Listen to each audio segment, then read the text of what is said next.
semana pasada estuvimos leyendo el capítulo 1 y 2 de Joel.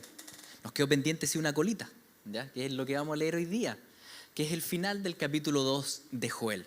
Es un texto bien especial. Es un texto que tal vez es el texto central en Joel. No puedo decir el más importante porque obviamente toda la palabra del Señor es importante y siempre el Señor nos está hablando. Pero hoy día vamos a estar conversando un poco de este texto que queda en Joel capítulo 2, versículo 28 al 32. Y dice así: y después de esto derramaré mi espíritu sobre toda carne, y profetizarán vuestros hijos y vuestras hijas, y vuestros ancianos soñarán sueños, vuestros jóvenes verán visiones. También los siervos y sobre las siervas derramaré mi espíritu en aquellos días, y daré prodigios en el cielo y en la tierra, sangre y fuego y columnas de humo. El sol se convertirá en tinieblas y la luna en sangre antes que venga el día grande y espantoso de Jehová. Y todo aquel que invocare el nombre de Jehová será salvo, porque en el monte de Sión y en Jerusalén habrá salvación, como ha dicho Jehová, entre el remanente, el cual él habrá llamado. Qué lindo texto. Este texto probablemente ustedes lo conocían, lo han escuchado antes, porque aparece también en el Nuevo Testamento. Es un texto bien especial. ¿Y por qué es especial? Bueno, en el Antiguo Testamento, en la época de Joel, aún el derramamiento que menciona ahí no había ocurrido. En el Antiguo Testamento, el Espíritu Santo obraba en los corazones. Sí, obvio, si el Espíritu Santo no obra en los corazones, no podemos creer en el Señor. Pero no había capacitado con poder a su pueblo. Resulta que en el Antiguo Testamento Él descendía con poder sobre ciertas personas específicas, en momentos específicos, al punto que Moisés, que ya estaba cabreado del pueblo, ¿se acuerdan? Él decía: ojalá el Señor en algún momento todo el pueblo de Jehová fuese profeta y que Jehová pusiera el Espíritu sobre ellos. Eso sale ahí en Números 11. Ya él decía: lo que acá se necesita es que el Espíritu Santo capacite con poder al pueblo. Y eso misteriosamente lo profetiza Joel. Joel, un profeta que profetizó por ahí 600, 700 años antes de Cristo, él dijo: ¿saben qué? Va a llegar el día donde sobre esta tierra seca va a caer la lluvia. Va a caer la lluvia temprana y la lluvia tardía. Y esa lluvia, dice él, es el derramamiento del Espíritu con poder sobre su pueblo. Eso lo profetizó Joel. Ahora, Jesús mismo también dijo eso. Jesús mismo, antes de ascender, él le dijo al cuerpo de Cristo, y esto que hay en Hechos capítulo 1, él le dijo lo siguiente: y estando juntos, les mandó que no se fueran de Jerusalén, sino que esperasen la promesa del Padre, la cual les dijo: oíste de mí, porque Juan ciertamente bautizó con agua, mas ustedes van a ser bautizados con el Espíritu Santo dentro de no muchos días. Recibirán poder cuando haya venido sobre ustedes el Espíritu Santo, y me serán testigos en Jerusalén, en toda Judea, en Samaria y hasta lo último de la tierra. Y habiendo dicho estas cosas, viéndolo ellos, fue alzado y le recibió una nube que le ocultó a sus ojos. Y asimismo, como ascendió en una nube, volverá a descender en una nube de gran gloria y poder. El Señor dijo: ¿saben qué, queridos discípulos? No se vuelvan todos a Galilea, no se esparramen, yo los quiero juntitos. Y los quiero juntitos acá en Jerusalén. Porque yo voy a enviar a alguien. Ojo, no voy a enviar algo, voy a enviar a alguien. Porque el Espíritu Santo es una persona, no un ser humano como nosotros, pero una persona trinitaria. Dios, explica la Biblia, es Dios Padre, Hijo y Espíritu Santo. ¿Sí? No lo podemos entender, pero uno solo. ¿Sí? 3 personas en un solo ser. El Espíritu Santo es una persona.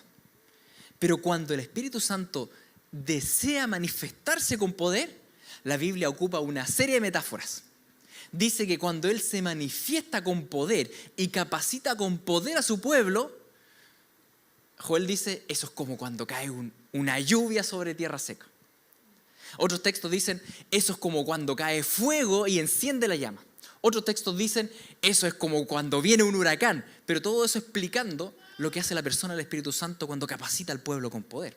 De hecho, así lo explica en Hechos capítulo 2. Dice así: cuando llegó el día de Pentecostés, es decir, 50 días después de la Pascua, 50 días después de la muerte de Cristo, dice: cuando llegó el día de Pentecostés, estaban todos unánimes juntos. Y de repente vino del cielo un estruendo, como de un viento recio que soplaba, el cual llenó toda la casa donde estaban sentados, y se les aparecieron lenguas repartidas como de fuego, asentándose sobre cada uno de ellos. La única condición que vemos acá que pidió el Señor y que le pide a la iglesia es que estén juntos. Y de eso estuvimos hablando la semana pasada. ¿Se acuerdan? Como Joel llama a la congregación a juntarse, a estar juntos. Y es lo que estamos empujando a hacer, a que estemos juntos. Y si no podemos estar todos juntos acá, bueno, estaremos afuera juntos. Pero eso es lo que el Señor le pedía a ellos, estén juntos, quédense acá. El texto no dice explícitamente que estuviesen haciendo un culto. No dice tampoco que estaban orando, no dice que estaban cantando, no dice que estaban leyendo la palabra. Tal vez lo estaban haciendo. Es altamente probable que tal vez estaban orando. Pero lo que sí vemos es que estaban juntos. Más aún, dice que estaban sentados. Dice, donde estaban sentados. O sea, ni siquiera estaban así en un momento fogoso, nada. Estaban todos juntos, estaban sentados. Pero cuando se manifiesta la persona del Espíritu Santo con poder para capacitar a su pueblo, ahí no hay nada que pueda retenerlo. Nada. Y fíjense que el Señor no necesita un contexto emocional para hacer algo así. Porque a veces lo que se ha intentado muchas veces es como que imitar la obra del Espíritu Santo, generando una especie de ambiente emocional con músicas, con luces, con alguna parafernalia para que el Espíritu Santo... No, si el Espíritu Santo cuando se quiere manifestar con poder, simplemente se manifiesta con poder. Y eso se compara, en este texto dice, es como un huracán. Como un huracán, no. Y a veces quiere manifestarse como viento apacible, porque el Señor lo hace como quiere. Ahora, hay una similitud entre el huracán y el viento apacible. Intenten detenerlo. No pueden. Intenta agarrar el viento apacible y decirle, no, es por acá. El Espíritu es Dios. Él hace como quiere. Y Él obra cuando quiere. Y cuando quiere ser un viento apacible, Él lo es. Y cuando quiere ser un huracán, Él lo es. Ahora, todo eso son metáforas para hablar de la persona del Espíritu y el poder que Él manifiesta. Él no necesita de parlantes o de micrófonos o de instrumentos, nada. Lo que Él sí quiere es a su pueblo reunido. Eso sí quiere. Y por eso el Señor nos está sacando afuera, al campo, a la novia, la está sacando al campo para ir al encuentro del novio.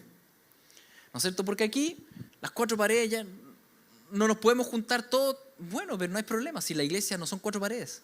La iglesia son piedras vivas, que nos juntamos a alabar al Señor y a orar donde sea que estemos. Lo único que vemos acá en Hechos es eso. Estaban congregados, estaban haciendo lo que Joel insistía que el pueblo debía hacer. Tal vez tú te preguntas, bueno, ¿estás diciendo que podemos volver a tener un Pentecostés? No, porque Pentecostés fue la primera. Fue el estreno ya fue, ¿no es cierto? La lluvia temprana que describe Joel. Pero Joel es bien interesante, porque él enmarca todo este periodo de la iglesia y habla también de la lluvia tardía. Y habla de cómo el Espíritu Santo puede obrar en cualquier época. Lo que estoy diciendo no es que pueda venir una nueva inauguración, porque la inauguración ya fue. Estoy hablando de que puede venir la lluvia final. Eso sí, porque el final se acerca. No sabemos cuándo es. No sabemos si tú y yo lo vamos a vivir. Más de alguno puede decir, yo creo que sí, y amén, gloria al Señor. Lo que sí sabemos es que el Señor en su misericordia, antes de que venga y destruya la tierra entera, Él lo que sí va a hacer es llegar con el Evangelio hasta las últimas etnias del mundo. Y para eso necesitamos poder. Eso no son capacidades humanas. Eso no son nuestras capacidades. Ese es el poder de Dios manifiesto en su iglesia, movilizando a una última evangelización mundial, a la iglesia mundial. Y eso es lluvia tardía, ¿sí? Antes de la gloriosa venida del Señor. La iglesia debe estar congregada. Debe estar congregada, donde Dios nos va a capacitar para poder llevar a cabo la gran comisión. Debemos juntarnos. Puede ser en cualquier lado, en la playa, en el bosque, en algún cerro, como lo vamos a hacer. Como les contó Luis Miguel, tuvo la junta del miércoles, la junta del sábado, estuvieron pero espectaculares, muy lindas. Como les dijo Luis Miguel acá el día miércoles fuimos casi 100 personas, entonces ya nos vamos a juntar acá a cantar. Vamos a ir a la punta del cerro del Olivar. Es súper difícil llegar, el acceso es difícil, entonces vamos a juntarnos acá antes e ir en caravana para allá. La primera vez van a estar asustados, a la tercera vez van a estar contentos, Porque qué lindo va a ser alabar al Señor allá en el bosque. ¿Por qué a las 6? Porque la idea es estar a las 7 allá, ¿sí? Porque a las 7 vamos a tener estos tiempos de alabanza allá en el monte. Son los miércoles. Entonces la idea es que la caravana parta tipo 6:30 para arriba, para que estemos allá a las 7. Pero los sábados también nos vamos a juntar acá en la Quinta Vergara a orar, a buscar del Señor, a compartir como hermanos. Qué lindo fue el tiempo del día sábado, ¿no es cierto? Ahí tuvimos un culto al aire libre, alabando al Señor, orando los unos por los otros. Eso es lo que quiere el Señor. Quiere ver a la iglesia junta. Eso es todo. Y cuando la iglesia estuvo junta ahí en Hechos 2, dice que fueron llenos del Espíritu Santo y comenzaron a hablar en otras lenguas según el Espíritu les daba que hablasen. Y moraban entonces en Jerusalén judíos y varones piadosos de todas las naciones bajo el cielo. Y hecho este estruendo, se juntó la multitud y estaban confusos, porque cada uno les oía hablar en su propia lengua. Y estaban atónitos y maravillados, diciendo, mirad, ¿no son todos estos galileos los que hablan? ¿Cómo pues les oímos a nosotros hablar en nuestras propias lenguas en las que hemos nacido? Partos, medos, elamitas, habitantes de Mesopotamia, de Judea, de Capadocia, de Ponto, de Asia, de Frigia, de Panfilia, de Egipto, las regiones de África, más allá de Cirene, romanos, judíos prosélitos, cretenses, árabes. Todos les oímos hablar en nuestras lenguas las maravillas de Dios. Eso fue lo que ocurrió en ese momento. Ellos estaban sentados, estaban juntos. No había nada espectacular. De hecho, tal vez era más un ambiente de duelo que de alegría. Cristo había partido hace un poco más de un mes. Y ahí llega el estruendo y la manifestación gloriosa de la persona del Espíritu Santo. Y ese estruendo hizo que se acercaran las personas todo alrededor. Dijeron, ¿pero qué está pasando acá? Y vieron a estos 120 aquí reunidos hablando en distintas lenguas. Ahora, esas lenguas resultó ser el idioma de tal vez 120 países y proclamaba las buenas nuevas. De esa manera se estaba dando el puntapié inicial a la misión mundial de llevar el nombre de Cristo a todas las naciones. Porque recuerden que cuando Jesús dijo, les daré poder, ¿ese poder para qué es? No es para cachetonearnos, no es para decir, ay, que somos bacanes. No, el poder es para testificar de Cristo. Para eso es el poder. Es para testimoniar de Cristo, porque la obra del Espíritu es indicar al Hijo. Para eso era. Entonces ellos fueron llenos para testificar del Señor. Para eso nos capacita el Señor. Para eso necesitamos la llenura del Espíritu Santo. ¿Llenura para qué? Para testificar de Cristo con poder. Para testificar de Él. Ahora bien, ¿cómo respondió el mundo ante esto? Obviamente, el carnal no logra entender lo espiritual. No lo entendían. Así que estaban todos atónitos y perplejos, diciéndose unos a otros, ¿qué quiere decir esto? Más otros burlándose decían, están llenos de mostos, están todos curados. Entonces Pedro, poniéndose en pie con los 11, alzó la voz y les habló diciendo, varones judíos y todos los que habitáis en Jerusalén, esto os sea notorio y oíd mis palabras. El mundo vio este prodigio. Y cuando hay un prodigio, cuando hay milagros de parte del Señor con poder, eso llama la atención al mundo. Un mundo que es incrédulo y de repente ve algo que es sobrenatural. Ahora bien, eso no significa que surja en ellos fe salvífica. Porque la salvación, el Señor quiso que fuera por medio de la locura de la predicación del Evangelio. Eso es lo que el Señor ocupa como canal de parto, para que la gente escuche, se arrepienta de sus pecados. ¿No es cierto? Entonces aquí pasó lo mismo. Ellos vieron un prodigio, pero al ver un prodigio no significa que se convierta. Es como el faraón de Egipto. El faraón de Egipto decía, ¿quién es Jehová? Al final supo quién era Jehová, lo que no significa que se haya convertido. Porque la conversión es por medio de la obra regeneradora del Espíritu Santo en el corazón y que la persona escucha el mensaje del Evangelio, el llamado externo y el llamado interno. Y llegamos al Señor por medio de la locura de la predicación. Entonces, el Espíritu Santo capacita con poder a la iglesia, ¿sí? ¿Para qué? Para que testifique de Cristo. Ese es el tema. Si tú, por ejemplo, oras por alguien y el Señor en ese momento, te concedió que esa persona se sanara. Si hubo sanidad, no terminó tu pega ahí. Ahora tienes que evangelizar, tienes que predicar a Cristo, tienes que hacer discípulos. El llamado es hacer discípulos. También puede ser que la persona no haya sanado, igual tiene que hacer discípulos. ¿No es cierto? Si el Señor nos capacita, a veces uno se queda con lo espectacular de los dones, pero los dones, mis queridos, son regalos de Dios, que Él entrega cuando Él quiere. Y claro, hay épocas que te puede llenar de dones y épocas que tal vez uno tiene más o menos regalos, pero todo eso Él lo ocupa para testificar de Cristo. Ahí es donde está el tema. Entonces, si de repente el Espíritu Santo te mueve para que tú le digas a alguien una palabra y fue la palabra exacta y súper bien, tu pega no terminó ahí. Ahora tienes que testificar de Cristo. Ahora tienes que discipular y entender de que no tiene nada que ver con tu propia piedad o poder, sino que tiene todo que ver con la piedad y poder de Cristo mismo, manifestado en ti por medio del Espíritu Santo. Así que el Señor ocupa esta instancia, ¿no es cierto?, de Pentecostés, y llegan las multitudes y ahora parte la predicación de Pedro. Y Pedro lo primero que hace para explicarle lo que ellos estaban viviendo en ese momento es citar el texto de Joel, el texto que hoy día estamos leyendo. Porque estos no están ebrios, dice, como ustedes suponen, puesto que es la hora tercera del día, como las 9 de la mañana. Mas esto es lo dicho por el profeta Joel. Fíjense, Pedro se levanta y dice, lo que ustedes están viendo es lo que Joel dijo hace 6, 7 siglos atrás. Esto es, en los postreros días, dice Dios, derramaré mi espíritu sobre toda carne, y vuestros hijos y vuestras hijas profetizarán, vuestros jóvenes verán visiones, vuestros ancianos soñarán sueños, y de cierto sobre mis siervos y sobre mis siervas en aquellos días derramaré mi espíritu y profetizarán. Pedro explica que lo que ellos estaban viendo hoy, estaban viendo el derramamiento del Espíritu. Y cuando hablamos de derramamiento, ¿por qué ocupa esa palabra? Porque Joel hablaba de la lluvia sobre la tierra seca. La lluvia temprana, la lluvia tardía, ¿sí? Entonces él dice, ustedes están viendo esto. El Espíritu Santo está haciendo caer esta lluvia temprana, está derramándose con poder sobre jóvenes, sobre ancianos, sobre hijos, padres, libres y esclavos. Y la misión es testificar de que Jesús es el nombre en el cual todos pueden tener salvación. Es interesante notar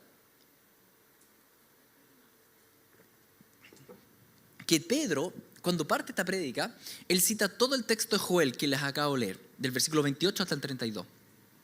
Lo que no parece lógico, porque en lo concreto, si uno lee Joel, él podría haberse quedado con la primera frase. La primera frase dice, y derramaré mi espíritu sobre toda carne. Listo, y con eso hubiésemos estado claros. Pero él cita todo el texto de Joel, guiado por la obra del Espíritu, porque ese texto va unido. Y ese texto, interesantemente, continúa así. Continúa de esta manera. Dice, y daré prodigios arriba en el cielo y señales abajo en la tierra, sangre y fuego y vapor de humo. El sol se convertirá en tiniebla, la luna en sangre, antes que venga el día del Señor grande y manifiesto. Y todo aquel que invocar el nombre del Señor será salvo. Es interesante que Pedro haya citado todo el texto de Joel, cuando en realidad de todo ese texto en su momento se estaba cumpliendo la primera frase. Había un derramamiento. Pero fíjense en esto. Incluso dice el texto de Joel, dice que el poder que iba a dar el Espíritu Santo a su pueblo era profetizar, tener sueños y visiones. Y resulta que en Pentecostés nada de eso estaba pasando. Ellos estaban hablando en lenguas. En ese momento no es que estaban todos teniendo visiones, estaban todos hablando en lenguas. Y después continúa con este texto y dice, y voy a dar estos prodigios en el sol, en la luna, en las estrellas. Y tampoco estaba pasando.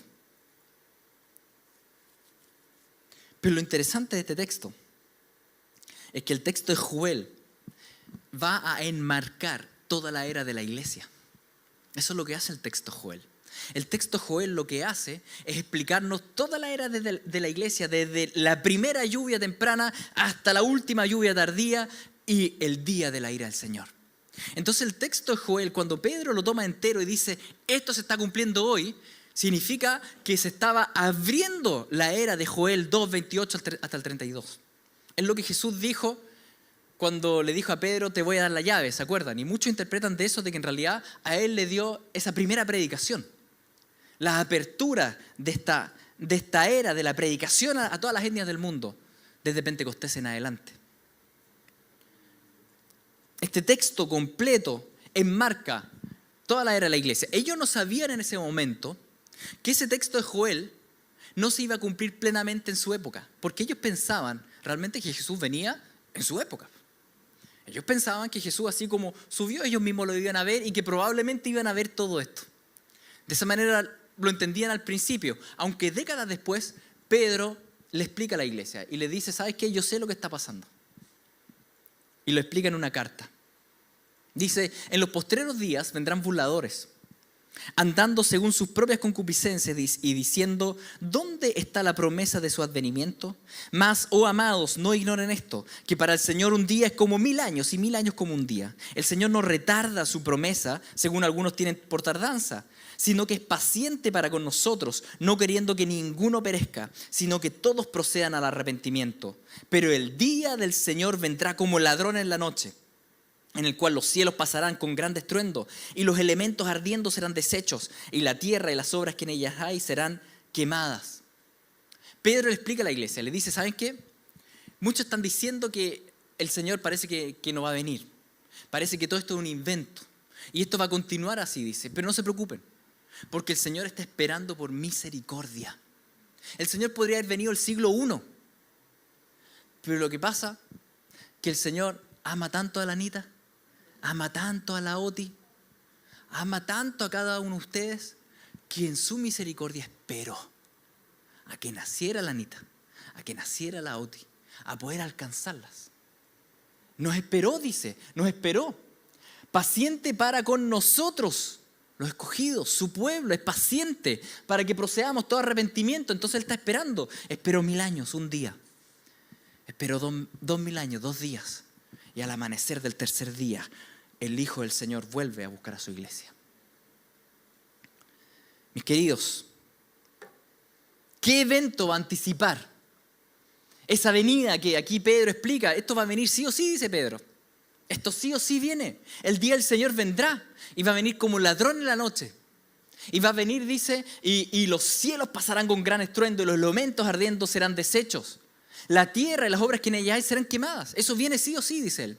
Es la misericordia del Señor que aún ha retenido eso. Pero eso viene. Bueno, ¿y qué lo anticipa?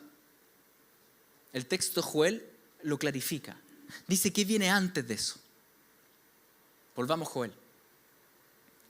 Y daré prodigios en el cielo y en la tierra, sangre y fuego y columnas de humo.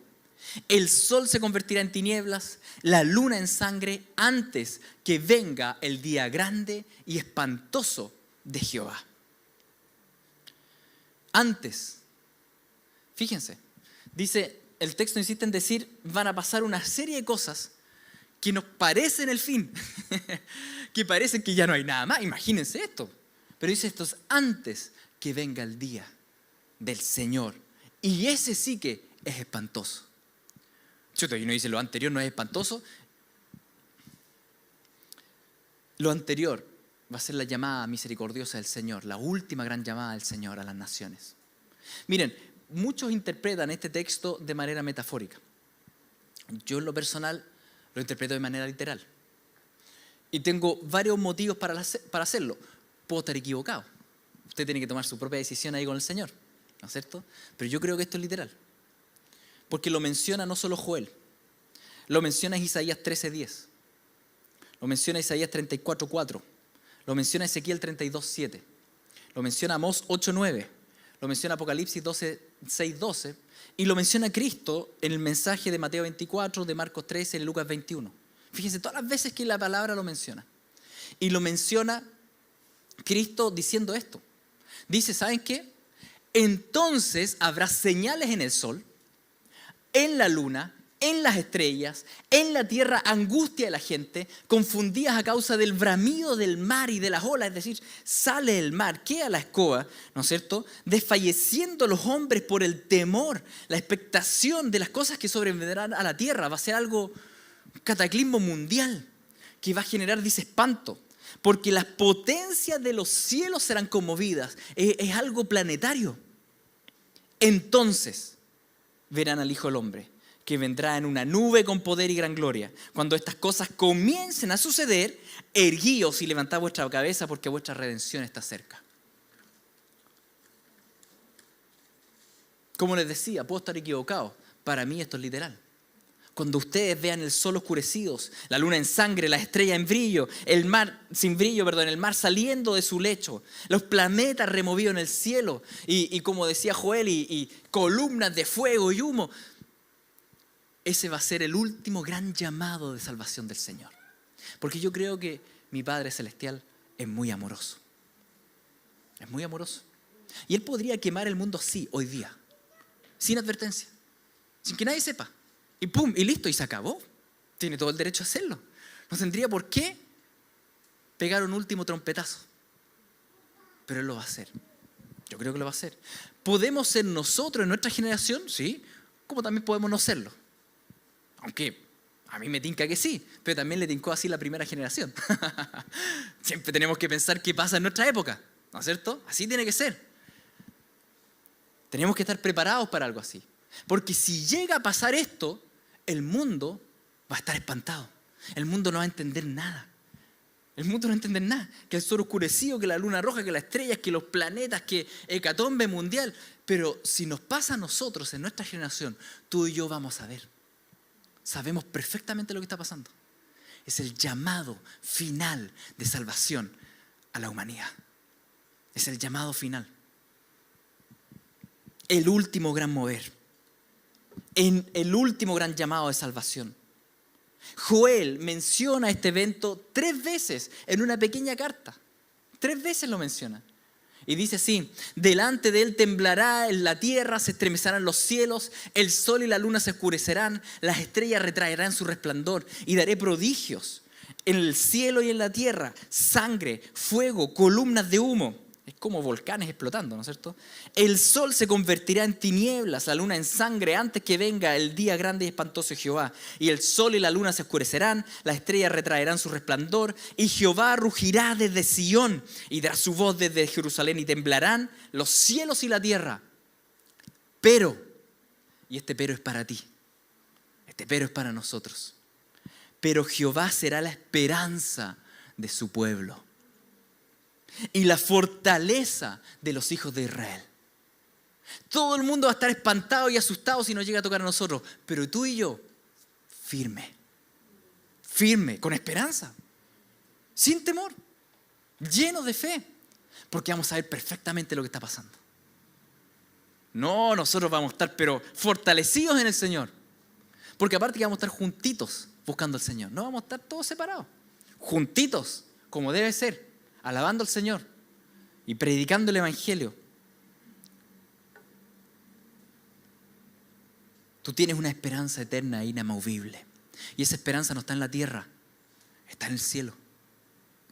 No pongas tu edificación sobre la tierra, porque aquí va a llegar el agua y va a remover todo lo que esté sobre la arena. Tú pon tu edificación en la roca, en el reino de los cielos, donde el agua no puede llegar. No te puede destruir. Así que la iglesia no teme ese día, porque la iglesia estará llena del poder del Señor, llena de Él, predicando en todas las naciones. ¿Y qué vamos a predicar? Si nos toca a nosotros esto y lo logramos ver, ya sabemos qué hay que hacer, porque el texto Joel concluye así: y todo aquel que invocare el nombre de Jehová será salvo, porque en el monte de Sión y en Jerusalén habrá salvación. Y no está hablando de la Jerusalén terrenal. Está hablando de la Sión celestial. Ahí está la salvación. Como ha dicho Jehová, y entre el remanente, el cual Él habrá llamado. El Señor va a apartar de todas las etnias del mundo un remanente fiel, que escapará. ¿Sí? Eso significa ahí remanente, el que queda, el que escapa. Y son los que Él llamó con el poder de su Espíritu. Qué glorioso ese día, mis queridos. ¿Qué haremos si nosotros vemos esto, que el sol se oscurece, la luna se vuelve en sangre y explotan los volcanes y caen meteoritos, qué sé yo? La gente va a estar espantada. Nosotros vamos a salir a la calle y vamos a decir: entren al arca, llegó el día.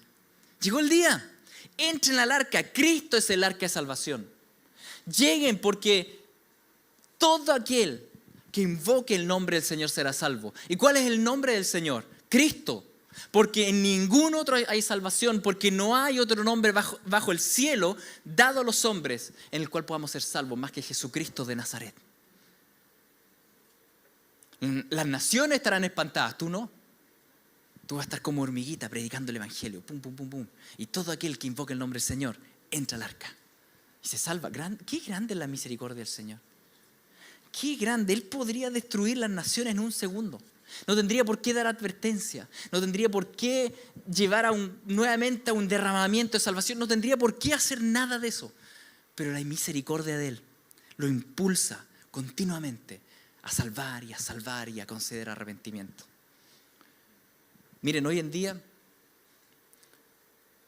donde todo el mundo está metido en las pantallas, en las redes sociales, y todo el mundo está hipnotizado, y todos están secos, y todos están ciegos. Si el Señor llega a hacer esto en nuestra época, yo creo que la mejor manera va a llamar la atención en este mundo.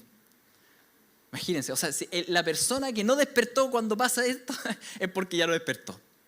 Planetas removidos y es como el Señor en el último sacudón de misericordia diciendo: yo ya vengo. Y nosotros vamos a estar llenos del Señor, predicando el mensaje del Evangelio. Como les decía, uno nunca sabe a ciencia cierta si nos pasa a nosotros en nuestra generación, pero al menos yo quiero ser como la primera generación. Yo quiero pensar que sí. Y yo me preparo para que sí.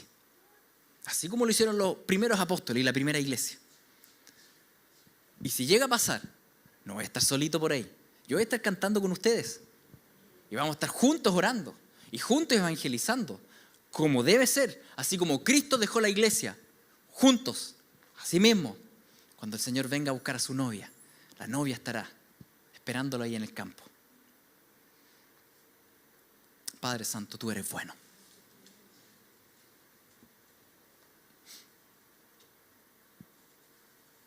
La iglesia dice: ven. Señor Jesús, te damos gracias. Porque tu Santo Espíritu está en medio de nosotros y nos está llevando, Señor, afuera al encuentro tuyo. Nos está llevando afuera al encuentro tuyo, Señor, a alabar tu nombre, a ser llenos de ti. A ser llenos de ti, Señor. Y con gozo predicar a todas las naciones de que hay un solo nombre en el cual hay salvación. Gracias, Espíritu Santo, por lo que estás haciendo en medio de nosotros. Te amamos. Y rogamos que nos llenes con tu poder y te manifiestes con tu poder para que podamos testificar de Cristo, el Rey de Reyes, y enseñarle a las naciones que en el nombre de Jesucristo hay salvación. Señor, si todo esto que leemos en Joel llega a pasar en nuestra vida, Señor, danos de tu capacidad. Ayúdanos a escapar de las cosas que están por venir y ser hallados de pie ante el Hijo del Hombre cuando Él venga. Llénanos de ti. En el nombre de Jesús. Amén.